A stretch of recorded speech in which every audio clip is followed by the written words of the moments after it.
الحمد لله الذي شرفنا على سائر الأمم برسالة من اختصه من بين الأنام بجوامع الكلم وجواهر الحكم. لا يخلق نبي ولا رسول بعده ولا أمة بعد أمته ولا شريعة بعد شريعته ولا كتاب بعد كتابه. وصلى الله تعالى عليه وعلى آله وصحبه وبارك وسلم. ما نطق اللسان بمدحه ونسخ القلم. أما بعد فأعوذ بالله السميع العليم من الشيطان الرجيم. بسم الله الرحمن الرحيم. إذ قال لأبيه يا أبت لم تعبد ما لا يسمع ولا يبصر ولا يغني عنك شيئا. قال الله تبارك وتعالى في مقام آخر لن ينال الله لحومها ولا دماؤها ولكن يناله التقوى منكم. كذلك سخرها لكم لتكبروا الله على ما هداكم ولعلكم تشكرون. كذلك سخرها لكم لتكبروا الله على ما هداكم وبشر المحسنين. صدق الله العظيم وصدق رسوله النبي الكريم ونحن على ذلك لمن الشاهدين والشاكرين والحمد لله رب العالمين. میرے واجب الاحترام معزز بزرگ اور نوجوان ساتھیوں، قرآن کریم سورۃ المریم آیت 42 اور سورۃ الحج آیت نمبر 37 تلاوت کرنے کا اللہ جل جلالہ نے توفیق عطا فرمائی. اسی رب لم یزل سے دعا ہے کہ وہی رب ذوالجلال ہمیں اس قرآن کریم کا معنی اور مفہوم کے ساتھ ساتھ اس پر عمل کی اور سمجھ کی بھی توفیق عطا فرمائے. جس طرح ہر جمعے پہ میں یہ عرض کیا کرتا ہوں،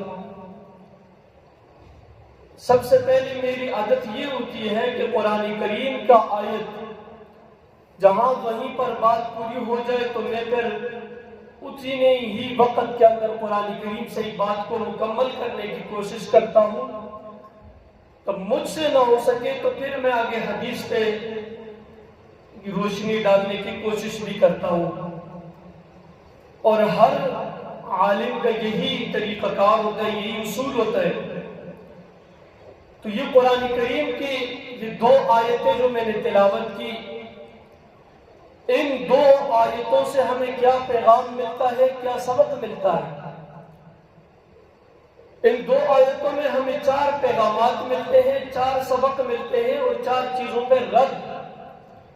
سب سے پہلا سبق تو ہمیں یہ ملتا ہے کہ یہ جو ذی الحجہ کا مہینہ ہے، اس ذی الحجہ مہینے کے اندر ہمیں کن کن کاموں سے روکنا چاہیے اور کن کاموں کو صحیح معنی اور مفہوم کے ساتھ سمجھ کر اس کے مطابق کرنا چاہیے.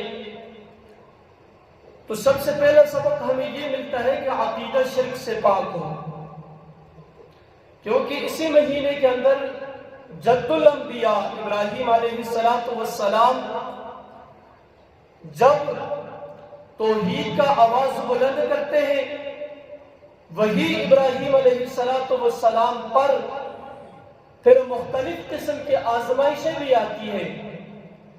ایک آزمائش تو یہ بھی ہے جو مشہور ہے، آپ حضرات سنتے آ رہے ہیں کہ بیٹے جیسی آزمائش اللہ جل جلالہ نے ان پہ ڈالی، اور دوسری آزمائش آگ میں ڈالا، تیسری آزمائش وہاں جو بتوں کے خلاف انہوں نے جہاد کی آواز کو بلند کیا اور اپنے رشتہ داروں نے بھی گھر سے بے گھر کر دیا۔ یہ ساری چیزیں ان کے اگر مین بنیاد پہ جائے تو ابراہیم علیہ السلام کا ایک ہی پیغام تھا۔ ہر پیغمبر کا اپنا ایک پیغام اللہ جل جلالہ نے ان کے حوالے کیا۔ نوح علیہ السلام، آدم علیہ السلام کو جب اللہ جل جلالہ نے اس دنیا میں بھیجا تو ان کا بھی یہی ایک اعلان تھا، لا الہ الا اللہ، آدم صفی اللہ۔ پھر اس کے بعد پہلے رسول کو بھیجا نوح علیہ السلام کو، تو ان کا بھی یہی پیغام تھا کہ لا الہ الا اللہ، نوح نجی اللہ۔ اس کے بعد پھر اسی طریقے سے جب داؤد علیہ السلام کو بھیجا، ان کے بھی یہی پیغام تھا، لا الہ الا اللہ، داؤد خلیفۃ اللہ۔ لا الہ الا اللہ، موسیٰ کلیم اللہ۔ لا الہ الا اللہ، عیسیٰ روح اللہ۔ لا الہ الا اللہ، محمد الرسول اللہ۔ جب پیارے پیغمبر علیہ السلام اس مشن کو لیے ہوئے اس وقت تک نہیں چلے تھے تو ہر اپنا پرایا آقا علیہ السلام پر اعتماد بھی کرتا ہے، خیال بھی رکھتا ہے، اور ہر ایک یہ چاہتا ہے کہ یہ جو شخص ہے، یہ جو ہستی ہے، ان سے بڑھ کر امانت دار، دیانتدار، ان سے زیادہ سمجھنے والا اس دنیا کے اس فرش پر عرش کے بعد اس جیسی ہستی کوئی نہیں آئی۔ لیکن جب آقا محمد عربی صلی اللہ علیہ وسلم نے اس اعلان کو بلند کیا، قولوا لا الہ الا اللہ تفلحون، لوگوں کہو لا الہ الا اللہ، اس میں تمہاری لیے کامیابی ہے۔ تو پھر طائف کا واقعہ میں آتا ہے، پھر مختلف قسم کے واقعات سامنے آتے، تو یہ سارے واقعات توحید کو بیان کرنے کے بعد تو اس وقت سے دو چیزیں چلتی آ رہی ہیں۔ مکہ مکرمہ سے جب نبی کریم صلی اللہ علیہ وسلم کو اس وقت کے مشرکوں نے نکالا تو ایک ساتھ ابو جہل بھی تھا اور ایک ابو بکر بھی تھا۔ ایک نے مسجد کو پکڑا، مسجد میں رہا، دوسرے نے امام کو پکڑا اور امام کے ساتھ نکلا۔ جس نے امام کو ساتھ لے کر امام سے نکلا، امام کے ساتھ نکلا، تو اس سے اللہ جل جلالہ نے ابو بکر بنایا، اور جس نے کہا میں مسجد کا متولی بن کے رہوں گا اور امام جہاں جائے تو چلا جائے، نبی علیہ السلام وہاں سے ہجرت کر کے مدینہ آئے تو وہاں پیچھے رہنے والے ابو جہل بن گئے۔ پھر ابو جہل کے پیروکار آج تک چلتے آ رہے ہیں، وہ سلسلہ اپنی جگہ پر اپنا کام کر رہے ہیں۔ اور محمد الرسول اللہ صلی اللہ علیہ وسلم کے بعد جس مشن، جس پیغام کو حضرت سیدنا ابو بکر صدیق رضی اللہ تعالیٰ عنہ نے لیا، پھر عمر فاروق، عثمان بن عفان، علی المرتضیٰ، حضرت امیر معاویہ رضی اللہ تعالیٰ عنہ، حسنین کریمین، اہل بیت، عشرہ مبشرہ، جتنے بھی 1,44,000 صحابہ کرام تھے، اس مشن کو لیے خلفائے راشدین کے بعد ترتیب چلتی رہی ہے مسلمانوں میں، یہاں تک بھی آج بھی امت کا ایک بہت بڑا حصہ یہ مشن لیے ہوئے دنیا کے کونے کونے پر پہنچتے ہیں۔ کوئی قرآن کو لے کر لا الہ الا اللہ کا معنی بیان کرتے ہیں، کوئی اپنے مراکز سے نکل کر، اپنے سفروں میں نکل کر کے، اور یہی کہ لوگوں لا الہ الا اللہ کا معنی سمجھو، اس کا مفہوم سمجھو، اس میں تمہاری لیے خیر ہے، اس میں تمہاری لیے کامیابی ہے۔ اور لا الہ الا اللہ سمجھنے کے لیے پھر جو یہ لوگ نکل کر کے کہتے ہیں کہ اللہ کے سوا سب چیزوں سے رابطہ کاٹ لو، سب کچھ ہونے کا یقین، اللہ کو یہ عقیدہ بناؤ کہ سب کچھ ہونے کا یقین اللہ سے یہ بناؤ، اور اللہ کے علاوہ غیر اللہ سے کچھ نہ ہونے کا یقین بناؤ، ان کے سامنے بھی اللہ نے دو قسم کے فرقوں کو سامنے کر دیا۔ کفار تو سامنے نہیں آتے، ایک ہے منافقین، ایک ہے مومن۔ مومنین ہیں وہ ساتھ لے کے آگے اور چلنا شروع ہو جاتے ہیں، جماعت بڑھتی رہتی ہے۔ جو منافقین ہیں وہ سامنے ہنس ہنس کر کے اس پیغام کو سنتے تو بڑی توجہ سے، لیکن جب جاتے تو قرآن نے ان کے مصداق بیان کر دیا، وَإِذَا لَقُوا الَّذِينَ آمَنُوا قَالُوا آمَنَّا وَإِذَا خَلَوْا إِلَىٰ شَيَاطِينِهِمْ قَالُوا إِنَّا مَعَكُمْ إِنَّمَا نَحْنُ مُسْتَهْزِئُونَ۔ تو مختلف قسم کے یہ عربیں آج کے منافقین بھی استعمال کرتے ہیں، یہ لا الہ الا اللہ کا پیغام بھی سنتے ہیں، یہ لا الہ الا اللہ کا معنی اور مفہوم ان کو آتا بھی ہے، لیکن اس منافقت کی وجہ سے اللہ نے ان سے اس عمل کی توفیق سلب کر دی، چھین لی۔ تو میں نے آیتیں دو پڑھی، لَن يَنَالَ اللَّهَ لُحُومُهَا وَلَا دِمَاؤُهَا وَلَكِن يَنَالُهُ التَّقْوَىٰ مِنكُمْ۔ لَن يَنَالَ اللَّهَ، کیونکہ ابھی قربانی کا فلسفہ ہے۔ ابراہیم علیہ السلام نے جہاں پر توحید کے آواز کو بلند کیا، جہاں جہاں پر عقیدے کے آواز کو بلند کیا، وہیں پر ابراہیم علیہ السلام پر قربانی جیسا عمل بھی اللہ نے رکھ دیا۔ تو وہاں پہ فرمایا لَن يَنَالَ اللَّهَ لُحُومُهَا، یہ جو جانور آپ لے کر اللہ کے راستے میں ذبح کرتے ہیں، اس جانور کو اللہ کے راستے میں قربان کرتے ہیں، پھر اتنے فخر میں نہ آ، کیونکہ پیارے ابراہیم علیہ السلام نے تو اپنے دل کا ٹکڑا، اپنے جگر کا ٹکڑا اسماعیل علیہ السلام جیسے ہستی کو اللہ کے ہاں قربان کرنے کے لیے بالکل 100% نہیں ہے، 101% تیار ہو گئے تھے، لیکن امر کا تبدیل، قانون کوئی یوں چینج ہو گیا جو آج چلتا آ رہا ہے۔ ورنہ ابراہیم علیہ السلام تو چوری پیچھے کرنے والے نہیں تھے، وہ تو چوری چلانے بھی لگ گئے تھے۔ تو فرمایا کہ اس بات پہ آپ یہ فخر نہ کرو، یہ تو اللہ کی طرف سے توفیق ہے، اللہ کی طرف سے دین ہے۔ لَن يَنَالَ اللَّهَ لُحُومُهَا، ہرگز نہیں پہنچے گا اللہ کے پاس آپ کے اس جانور کا گوشت۔ آپ نے کالا، سرخ، سفید جس رنگ کا بھی ذبح کر دیا، یہ بات تو آپ کی تقویٰ پر ہے، آپ کی گوشت پہ نہیں ہے۔ تو جب آپ کے پاس، اور میں نے شروع جمعے میں بھی جو ایک نکتہ کہا تھا، سب توحید، عقیدہ توحید اور سب چیزوں کا یہاں پر اخلاصی نیت تو خلاصہ ایک ہی ہے۔ وہ نکتہ پھر عرض کرتا ہوں کہ جب ہم جانور خریدتے ہیں تو خریدتے وقت یہ کیلکولیشن چھوڑ دیں کہ یہ کتنے من کے ہیں اور اتنے پیسے اس میں مٹتے بھی ہیں یا نہیں، بلکہ میں اس جانور کو اللہ کے راستے میں قربان کرتا ہوں ابھی اچھا لگتا ہوں یا نہیں، اور یہ جانور اللہ کے راستے میں قربان کرنے کے برابر ہے بھی یا نہیں۔ ان چیزوں کی طرف دیکھیں، ان چیزوں کی طرف اگر ہم دیکھنے لگ جائیں گے کہ اس میں کتنا من گوشت ہونا چاہیے، اس کے کتنے پیسے ہونے چاہیے، زیادہ کہہ رہے یہ نہیں۔ اب جانور پسند آ گیا، اللہ کے راستے میں قربان کرو۔ یہ پیسے آپ سال 12 مہینوں میں اللہ کے راستے میں نہیں لگاتے، یہ 12 مہینوں میں ایک مہینے میں 1، 2 سے 3 دن میں لگاتے ہیں۔ تو یہ اللہ کی طرف سے قبولیت ہوتی ہے۔ اگر قبولیت آ جائے تو یہ باتیں بھول جاتی ہیں، اور اگر قبولیت نہ ہو تو شیطان کی طرف سے پھر یہ حربے سارے دل و دماغ کے اندر شروع ہو جاتے ہیں۔ تو فرمایا لَن يَنَالَ اللَّهَ لُحُومُهَا، ہرگز نہیں پہنچے گا اللہ کے ہاں اس کا گوشت، وَلَا دِمَاؤُهَا، اور نہ اس جانور کا خون، وَلَٰكِن يَنَالُهُ التَّقْوَىٰ مِنكُمْ، لیکن اس اللہ کے پاس اگر پہنچے گا تو آپ کا اخلاصی نیت، آپ کا تقویٰ پہنچے گا۔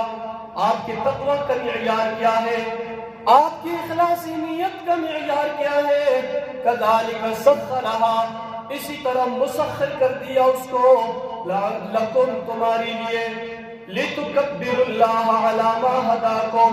یہاں پر جو نکتہ ہے، 9ویں ذی الحجہ کی فجر کی نماز سے لے کر مرد اور عورتوں دونوں پر، بالغ عاقل پر، 9ویں ذی الحجہ کی فجر کی نماز سے لے کر 13ویں ذی الحجہ کی عصر کی نماز تک، اور یہ تکبیرات کہتے ہیں، اللہ اکبر، اللہ اکبر، لا الہ الا اللہ، واللہ اکبر، اللہ اکبر وللہ الحمد۔ اگر باجماعت نماز ہو تو سلام پھیرنے کے بعد 1 مرتبہ بلند آواز سے، 2 مرتبہ دھیمی آہستہ آواز سے گھر میں خواتین بھی یہ پڑھے گی آہستہ آواز سے. اگر کوئی نماز آپ سے قضا ہو گئی بعد میں اس نماز کا اعادہ کریں گے تو ان تکبیرات کا بھی اعادہ ہوگا، کیونکہ یہ تکبیرات واجب ہے. یہ قربانی کرنے والے پر بھی اور نہ کرنے والے پر بھی، جن پر یہ ایام اللہ لائیں گے ان سب پر یہ تکبیرات واجب ہے. اور تکبیرات وہاں حاجی اپنے ترتیب پہ پڑھیں گے، وہ تلبیہ پڑھیں گے، لبیک اللہم لبیک لا شریک لک لبیک ان الحمد والنعمت لک والملک. اللہ ہم سب کو حج کا موقع بھی نصیب فرمائے. لیکن یہاں پر اللہ نے ہمیں یہ دن بھی نصیب کر دیے. آج بھی اعلان ہو سکتا ہے، کل بھی ہو سکتا ہے، پرسوں ترسوں بھی ہو سکتے ہیں. یہ دن اللہ نہ کرے کسی کو نصیب بھی نہ ہو، جنازے کا اعلان بھی ہو سکتے ہیں. لیکن جن کو اللہ نصیب کرے تو پھر یہ تحفہ بھی دیا ہے، اور اس تحفے کو بھی اللہ کی طرف سے قبول کرنے کی جب سعادت ہو گئی ہے تو پھر ہمیں اسے صحیح معنی میں پڑھنا بھی چاہیے. تو اس لیے ہم کہتے ہیں کہ دین کے سکھانے والے اور سیکھنے والوں میں بیٹھو. ہمارا نماز بھی غلط، ہمارے تلاوت بھی غلط، کلمے بھی غلط، جو کچھ دین ہم سیکھتے یہاں تک کہ ہم میں سے بڑے بڑے پیر بھی بن جاتے ہیں. جی میں آپ پہ دم ڈالتا ہوں، میرے دم میں بڑا اثر ہے. اگر ان سے سنے سورہ فاتحہ بھی غلط، سورہ اخلاص بھی غلط، الفاظ غلط. اور یہ 4-5 مثالیں اختصار کے ساتھ اگر آپ سن لیں. اب ایک شخص تلاوت کرتے ہیں قرآن کریم کی، ختم اللہ علی قلوبہم وعلی سمعہم، اللہ نے مہر لگا دی علی قلوبہم، ان کے دلوں پر. اب ہماری ایک قومی تلاوت ہو، ختم اللہ علی قلوبہم، قاف کی جگہ کاف پڑھ لیا تو فرمایا اللہ نے مہر ان کے دلوں کی بجائے ان کی کتوں پہ لگا دی. قل هو اللہ احد اللہ الصمد، یہ جو احد کا لفظ ہے اللہ ایک ہے. تو یہاں پر اگر ہم جلدی میں پڑھیں گے احد تو اس کا معنی ہو گیا پیغمبر علیہ السلام اب فرما دیجیے اللہ بزدل ہے. اسی طریقے سے نماز میں ہم پڑھتے ایاک نعبد و ایاک نستعین، اے اللہ ہم خاص تیری ہی عبادت کرتے ہیں. یہ الگ بات ہے کہ ہم اللہ سے جھوٹ بولتے ہیں یا سچ بولتے ہیں، کہتے تو ہیں ہم اللہ سے، پھر باقی ہم سب شرکیات کو اپنا لیتے ہیں. لیکن یہاں پر اگر جلدی میں ہم نے کہہ دیا ایاک نعبد، یا اللہ ہم خاص تیری ہی عبادت کرتے ہیں، تو اگر نعبد کی جگہ جس طرح ہم اپنے بوڑھوں کا اپنا ایک لہجہ ہوتا ہے، وہ کہتے ہیں ایاک نعبد و ایاک نستعین، کہ با کے پیش پہ زبر آ گیا تو اس کا معنی بن جائے گا اللہ میں خاص تیری ہی انکار کرتا ہوں. اب یہ تلفظ کے برابری نہ ہونے کی وجہ سے ایسی چھوٹی چھوٹی غلطیوں کو ہم چھوٹا سمجھتے ہیں، لیکن معنی اور مفہوم کو اگر اس کو ہم اپنائیں تو ورنہ مسلمان تک بھی نہیں رہتا. تو 2 آیتوں کو پڑھا تھا، 2 آیتوں کے 4 عمل. سب سے پہلا عقیدہ شرک سے پاک ہو، قربانی اللہ کے ہاں قبول ہوگی. ابراہیم علیہ السلام مشرک نہیں تھے، مشرکوں کے مخالف تھے. ابراہیم علیہ السلام نے الہ کا معنی سمجھایا، اور الہ کا معنی اور مفہوم کیا؟ لا الہ الا اللہ، ابراہیم خلیل اللہ. یہ جو ابراہیم اللہ کا دوست ہے، یہ کیا بتوں کے فرمایا الہ کا معنی. ابراہیم علیہ السلام کا عقیدہ کیا تھا؟ 4 چیزیں میں نے شروع میں عرض کی تھی اور گن کے بتائی کہ عقیدہ شرک سے پاک ہو، قربانی کا جانور عیب سے پاک ہو، اور قربانی کا عمل ریا سے پاک ہو، اور 4 نمبر پر ابراہیم علیہ السلام والا عقیدہ ہو تو پھر یہ قربانی ہم کریں گے تو اللہ کے ہاں مقبول ہوگا. تو سب سے پہلے عقیدہ شرک سے پاک ہو. اپنے عقیدے کے اندر شرک کا ذرہ بھی نہ آنے دے تو قربانی کا ارادہ کیا اللہ کے ہاں مقبول ہو گیا. دوسرے نمبر پر اس میں مزید انشاءاللہ عید والے دن گفتگو ہو سکتی، جمعے والے دن ٹائم کم ہوتا ہے. دوسرے نمبر پر جانور تمام عیوب سے پاک ہو، سینگ اس کے پورے ہو، دانت پورے ہو بالکل. بعض لوگ کہتے ہیں کہ اسی کے منج کے انسان اس میں گوشت بھی زیادہ ہوتا ہے. پہلے تو ادھر سے نیت خراب. دوسرے نمبر پر بڑی سائز کی ہونی چاہیے، وہ بوڑھی خود ہی کچھ نہ کھا سکے اور اس کو ہم اللہ کے راستے میں قربان کرے. تو اس لیے تمام عیوب سے پاک ہو، کانا نہ ہو، کوئی اعضاء میں سے کوئی چیز کم نہ ہو، تو پھر اس کی قربانی اللہ کے ہاں قبول ہوگی. تیسرے نمبر پر قربانی کا عمل ریا سے پاک ہو. اللہ کے رسول صلی اللہ علیہ وسلم نے فرمایا من صلی یرائی فقد اشرک، جس نے نماز میں ریاکاری کی اس نے شرک کیا.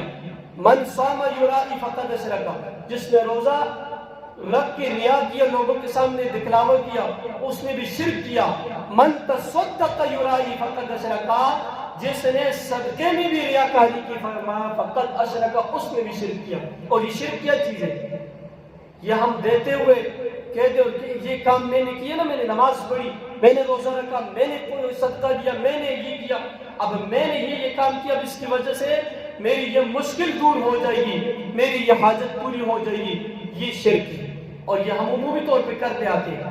چوتھے نمبر پر ابراہیم علیہ السلام کا خود عقیدہ کیا تھا؟ فرمایا ابراہیم علیہ السلام نے اذ قال لأبیہ، اپنے والد سے فرماتے اذ قال لأبیہ، اے میرے ابا جان، یا ابتی لما تعبدو، اے ابا جان لما تعبدو، تم کس کی عبادت کرتے ہو؟ ما لا يسمع ولا يبصر، جو نہ سنتا ہے نہ دیکھتا ہے، ولا یغنی عنک شیئا، اور نہ دنیا میں اور نہ آخرت میں، نہ مشکل میں، نہ دن اور نہ رات میں، کسی بھی وقت میں، کسی بھی معاملے میں وہ آپ کا کام ہی نہیں آ سکتا۔ یہ کن کی بات؟ جن میں سا بھی نہیں ہے، جو ہل جل بھی نہیں سکتے، جن پہ مکھی بیٹھ جائے وہ اس کو نہ اڑا سکے، اور جن سے اگر مکھی کوئی چیز لے جائے تو قرآن کریم نے اس کے لیے اصطلاح جو استعمال کیا لَن يَخْلُقُوا ذُبَابًا وَلَوِجْتَمَعُوا لَهُ، اگر میٹے کا شیرہ جو ہوتا ہے وہ کیا میری اور آپ کی آنکھ سے نظر بھی نہ آئے، مکھی کتنی کچھ چیز لے کے جائے گی جو ہماری آنکھوں سے بھی نظر نہ آئے۔ اللہ نے اتنا باریک نقطہ سمجھایا، فرمایا کہ یہ جس کے پوجا کرتے ہو نا، یہ تو اس کو بھی واپس نہیں لا سکتا، تو آپ اس کی عبادت کرتے ہو۔ تو ان تمام قسم کی شرکیات سے عقیدہ پاک ہو۔ ابراہیم علیہ السلام نے کیا فرمایا تھا؟ اللہ ایک ہے، اللہ وحدہ لا شریک ہے، وہی معبود برحق ہے، عبادات کے لائق وہی اللہ ہے، بت، ستارے، سورج اور چاند معبود برحق نہیں۔ قرآن کریم کے اندر اس پر پورا چیپٹر موجود ہے۔ تو ان تمام عیوب سے جانور بھی پاک اور شرک کے ہر ذرے سے عقیدہ بھی پاک۔ دو باتیں ابراہیم علیہ السلام کا عقیدہ میں نے بتا دیا، عقیدہ یہ ہونا چاہیے۔ اور چوتھے نمبر پر فرمایا کہ عقیدہ جب شرک سے پاک ہوگا، قربانی کا جانور عیب سے پاک ہوگا، قربانی کا عمل ریا سے پاک ہوگا، تو پھر ابراہیم علیہ السلام کا عقیدہ ہوگا۔ تو آپ نے آج سے اگر یہ ارادہ کر دیا حصہ جتنے کا بھی ہوگا، جانور خرید کر میں اللہ کے ہاں قربان کروں گا، آپ کا آج سے اجر کا جو اکاؤنٹ تھا وہ کھل گیا۔ لیکن اگر آپ کے عقیدے کے اندر بھی شرک ہے، عقیدہ بھی ابراہیم علیہ السلام کی عقیدے والا نہیں، عمل بھی ریا سے پاک نہیں، اور جانور بھی عیوب سے پاک نہیں، آپ خوبصورت سے خوبصورت چیز بھی لا کر اس کو خون بہائے، اللہ کے رسول صلی اللہ علیہ وسلم نے فرمایا اس شخص کو گوشت کے علاوہ اور کچھ نہیں ملا۔ تو ان چار چیزوں کا انشاءاللہ خیال کریں گے اور اسی طرح عقیدہ اپنائیں گے، شرک کی پہچان کر کے شرک سے اپنے آپ کو بچائیں گے انشاءاللہ۔ اللہ عمل کی توفیق عطا فرمائے، قرآن و سنت کو سمجھ کر اللہ اس کے مطابق زندگی گزارنے کی توفیق عطا فرمائے۔ وآخر دعوانا الحمدللہ رب العالمین۔